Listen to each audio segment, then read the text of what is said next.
Hello students, आज lesson 3 Ganga का last passage हम लोग पढ़ेंगे। एक बार मैं फिर अपने इस वीडियो में आप सभी का स्वागत करता हूं और आज अंतिम passage, last passage the Ganga का हम लोग पढ़ेंगे। इसके पहले हम लोग ये पढ़ चुके हैं कि नेहरू जी ने गंगा को अलग अलग परिस्थितियों में देखा था। मानसून के दौरान गंगा नदी कैसा दिखती है, ऑफ सीजन में कैसा दिखती है, जाड़े के सीजन में कैसा दिखती है, बरसात में उसका माहौल क्या रहता है, इन सभी परिस्थितियों के और गंगा के प्रति उनका स्नेह क्या था, ये भी हम इसके पहले पैसेज 432 में पढ़ चुके थे। अब लास्ट पैसेज हम लोग पढ़ेंगे जिसमें उन्होंने भारतीय परंपराओं के बारे में, गंगा नदी के प्रति जो परंपराएं हैं उनके बारे में उन्होंने बताया है। तो आइए देखते हैं passage 5। And though I have discarded much of past tradition and custom and anxious that India should rid herself of the all shackles that bind and constrain her. And though और यद्यपि I have discarded much of past tradition. Discard मतलब होता है त्याग देना, छोड़ देना। much of मतलब अधिकांशतः, past tradition and custom प्राचीन, ट्रेडिशन मतलब होता है परंपरा और कस्टम मतलब होता है रीति रिवाज। करेंगे और यद्यपि मैंने अधिकांशतः प्राचीन परंपराओं और रीति रिवाजों को त्याग दिया है, छोड़ दिया है। एंड एंजियस दैट और मैं चिंतित हूँ। एंजियस मतलब होता है चिंतित, उत्सुक, आतुर, और चिंतित हूँ दैट की आतुर हूँ इस बात से कि India should rid herself of all shackles, Bharat को सभी प्रकार के, ऑल साइकिल्स मतलब होता है बंधन, सभी प्रकार के बंधनों से, शुड हर सेल्फ उसे छुटकारा पा जाना चाहिए, सभी प्रकार के बंधनों से, बेड़ियों से मुक्त हो जाना चाहिए। दैट बाइंड एंड कंस्ट्रेन हर, जो उसे, इंडिया को कह रहा है, जो उसे बांधे रखती है। बाइंड एंड कंस्ट्रेन मतलब होता है बाध्य करना, मजबूर करना, जो उसे बांधे रखती है और मजबूर करती है। एंड डिवाइड हर पीपुल, और जो उन अपने लोगों को, उसके लोगों को अर्थात भारतीयों को डिवाइड मतलब विभाजित करती है। And suppress vast number of them, suppress मतलब होता है दमन करना, दबाना कह सकते हैं। तो कह रहा है कि suppress vast number of them, और उनमें से अनेक, बड़ी संख्या में लोगों का दमन करती है। And prevent the free development of the body and the spirit, और प्रिवेंट मतलब होता है क्या, रोकना, और जो रोकती है the free development of body and the spirit. Body मतलब क्या होता है, शरीर, स्पिरिट मतलब क्या होता है, आत्मा, जो शरीर और आत्मा के स्वतंत्र विकास को, फ्री डेवलपमेंट को क्या करती है, रोकती है। इस प्रकार के सभी बंधनों से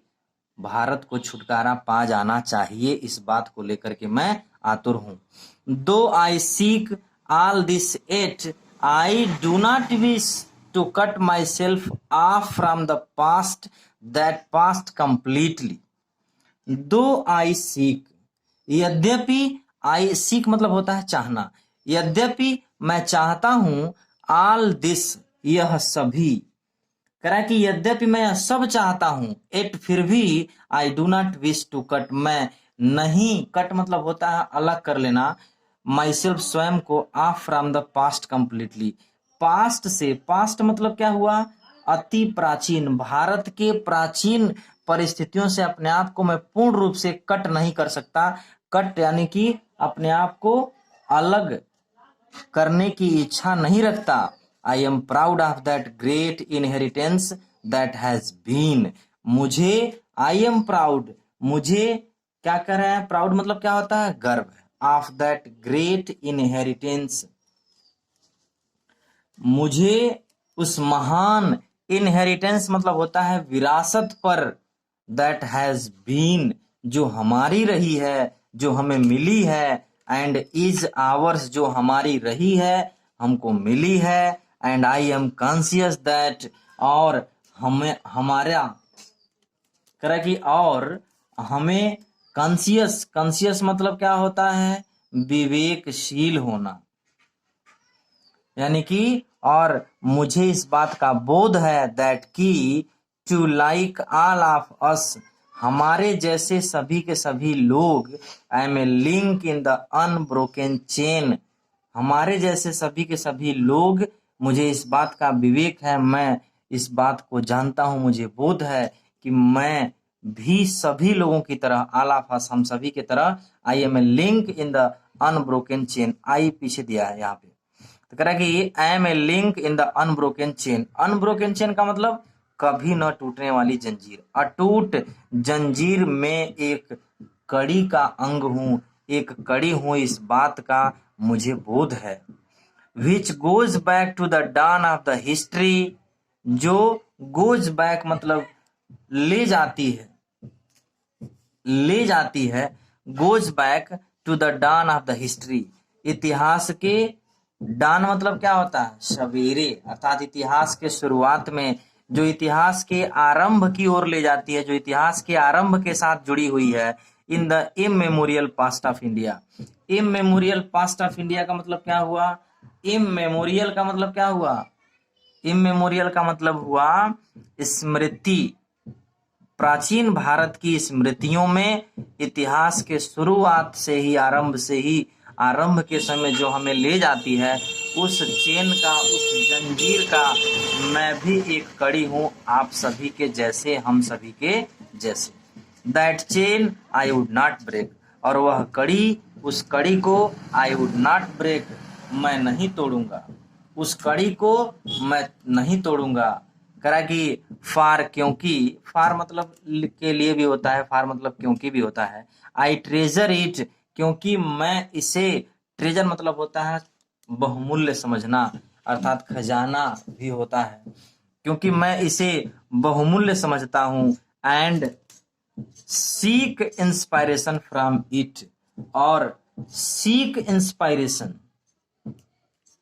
सीख मतलब होता है प्राप्त करना, इंस्पायरेशन फ्रॉम इट, और मैं उससे प्रेरणा प्राप्त करता हूं। And as witness of this desire, और इसी इच्छा के, विटनेस मतलब होता है गवाह के रूप में, इसी मेरी इच्छा के गवाह के रूप में,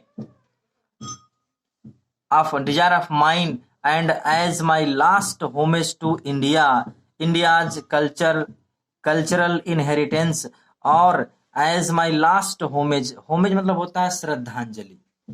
होमेज मतलब होता है श्रद्धांजलि, to India's culture inheritance, Bharat के सांस्कृतिक विरासत, कल्चरल इनहेरिटेंस, इनहेरिटेंस माने पीछे भी आया था, विरासत, कल्चर में सांस्कृतिक, भारत के सांस्कृतिक विरासत, भारत के सांस्कृतिक विरासत के प्रति मेरी अंतिम श्रद्धांजलि के विटनेस, गवाह के रूप में, I am making this request, मैं यह निवेदन कर रहा हूं कि I am making this request, ये भारत के सांस्कृतिक विरासत के अंतिम श्रद्धांजलि के रूप में और मेरी इच्छा के गवाह के रूप में, I am making this request, मैं यह निवेदन कर रहा हूं, मैं यह निवेदन करता हूं, दैट कि a handful of my ashes should be thrown in the Ganga, मुट्ठी भर अस्थियां, मुट्ठी भर अस्थियां गंगा में प्रवाहित किया जाए, एट इलाहाबाद, इलाहाबाद में, टू बी कैरिड, एक चीज बता दें, इलाहाबाद का वर्तमान नाम जो है प्रयागराज हो चुका है, इसका भी ध्यान देंगे। Allahabad, to be carried to the great ocean, क्या करने के लिए, to be carried to the great ocean, great ocean का मतलब क्या हुआ, महासागर, कह रहा है कि ये जो उस महासागर में चली जाए, to be carried to the great ocean, महासागर में ले जाने के लिए इलाहाबाद में गंगा में प्रवाहित कर दिया जाए, दैट वासेज इंडिया शोर, जो भारत के समुद्री तटों को, भारत के तटों को, शोर मतलब होता है तट, सोर्स, भारत के समुद्री तटों को, वासेज मतलब धोती है, वह गंगा नदी में मेरी मुट्ठी भर अस्थियां प्रवाहित किया जाए, जिससे मेरी अस्थियां भारत के तटों को धोने में काम आ सकें। The major portion of my ashes should however be disposed of otherwise, major portion के बारे में क्या कहा, शुरू में उन्होंने लिखा था कि मेजर पोर्शन को कैसे निपटाया जाए, आगे बताएंगे, तो यहां बता रहे हैं लेसन के लास्ट में, the major portion of my ashes should however be disposed of otherwise. मेरे अस्थियों के मेजर पोर्शन अधिकांश भाग को however be disposed of otherwise दूसरे प्रकार से निपटाया जाए. कैसे निपटाया जाए? I want this to be carried up high up into the air in an aeroplane. I want मैं चाहता हूँ this to be carried इन्हें ले जाया जाए high up into the air ऊंचाई पर हवा में in an aeroplane एक हवाई जहाज में हवा में ऊंचाई पर ले जाया जाए and scattered from that height और उसी ऊंचाई से वहीं से scattered मतलब होता है छिड़क देना बिखेर दिया जाए ओवर द फील्ड्स उन खेतों के ऊपर उन खेतों में where the peasants of India जहां भारत के किसान पीसेंट मतलब होता है किसान टॉयल मतलब होता है परिश्रम करना जहां भारत के किसान परिश्रम करते हैं सो दैट ताकि दे माइट मिंगल मतलब होता है मिल जाना घुल मिल जाना जैसे मिट्टी में आप राख मिला दें अच्छे से मिल जाएगा तो वही कह रहा they might mingle with the dust and soil ताकि वे धूल और मिट्टी में मिल सकें ऑफ इंडिया भारत के ताकि वे भारत के धूल और मिट्टी में मिल सकें एंड बीकम और हो जाएं an indistinguishable part of India Bharat का एक इनडिस्टिंग्विशेबल मतलब होता है अभिन्न कभी न अलग होने वाला और भारत का एक अभिन्न अंग बन जाए क्योंकि अस्थियां भारत के खेतों में क्या हो जाएंगी मिल जाएंगी और उन्हें कभी अलग नहीं किया सकता. I have written this will मैंने लिखा है दिस मतलब यह विल मतलब होता है वसीयतनामा एंड टेस्टामेंट मतलब होता है इच्छा पत्र. मैंने यह वसीयतनामा और इच्छा पत्र लिखा in New Delhi on the 21st day of June in the year 1954 यानी कि 54 का मतलब 54 21st day of June 21 जून 1954 को दिल्ली में मैंने यह वसीयतनामा और इच्छा पत्र लिखा. तो ये उनकी तमन्ना थी दिली ख्वाहिश थी कि उनके मृत्यु के बाद उनके अस्थियों के साथ क्या किया जाए.